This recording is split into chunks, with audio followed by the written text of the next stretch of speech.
Halo semuanya, perkenalkan nama aku Taulifa Mundrika dengan NPM 240644532 dan di video kali ini kita akan membahas mengenai topik yang sangat menarik dalam ilmu saraf modern, yaitu bagaimana cara otak kita terus berubah dan belajar. Bahkan saat kita sudah dewasa loh.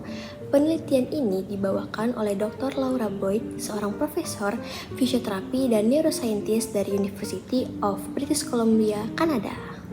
Jadi teman-teman, selama bertahun-tahun, para ilmuwan kita itu percaya bahwa otak manusia itu berhenti berkembang setelah masa remaja. Tapi ternyata itu tidak benar. Sekarang kita mengetahui bahwa otak kita itu bersifat plastis atau yang bisa disebut dengan neuroplastisitas. Artinya, otak kita itu akan terus berubah, menyesuaikan diri dan membentuk koneksi baru sepanjang hidup kita.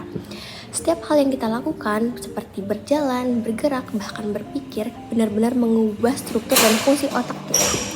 Menurut Dr. Boyd, ada 3 cara utama otak kita bisa berubah loh. Yang pertama, secara kimiawi, yaitu saat neurotransmitter meningkat untuk mempercepat komunikasi antar neuron. Dan yang kedua, itu secara struktural, ketika koneksi antar neuron itu diperkuat lewat latihan dan juga tidur. Inilah dasar dari memori jangka panjang. Dan yang ketiga, itu secara fungsional, ketika berbagai area otak mulai bekerja lebih sinkron saat kita belajar hal-hal yang baru. Yang harus kita ketahui juga bahwa perubahan otak ini bisa bersifat positif dan juga negatif, seperti belajar dan latihan memperkuat otot. Sedangkan stres, kronis, kecanduan, dan gaya hidup yang tidak sehat justru bisa merusaknya. Saat kita stres, tubuh akan melepaskan hormon kortisol. Dalam jumlah yang wajar, kortisol membantu fokus. Tapi kalau berlebihan, ia akan menurunkan daya ingat dan menghambat pertumbuhan sel otak yang baru. Cara menurunkannya itu cukup sederhana, dengan cara meditasi, tidur yang cukup, dan juga olahraga yang teratur.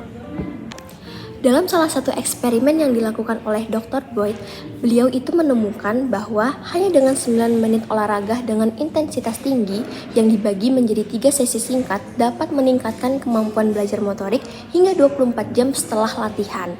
Efek ini disebabkan oleh peningkatan BDNF, yaitu faktor pertumbuhan yang memperkuat koneksi antar neuron. Namun, hasilnya bisa berbeda pada setiap orang, tergantung dengan gen dopamin yang dimilikinya. Dan dari sinilah muncul gagasan menarik, yaitu mengenai konsep personalized learning, pembelajaran yang disesuaikan dengan karakteristik otak manusia berdasarkan pengalaman, genetika masing-masing individu, dan tujuannya bukan hanya agar kita belajar lebih cepat, tapi juga untuk memulihkan otak setelah cedera untuk bisa lebih efektif. Satu pesan dari Dr. Boyd yaitu setiap hal yang Anda lakukan akan mengubah otak Anda. Jadi pilihlah dengan bijak apa yang akan Anda pelajari dan juga apa yang akan Anda latih. Oke, sekian video resume dari Dr. Boyd dan juga penelitian yang beliau lakukan. Mohon maaf apabila ada kesalahan dalam penyampaian informasi. Wassalamualaikum warahmatullahi wabarakatuh. Bye-bye.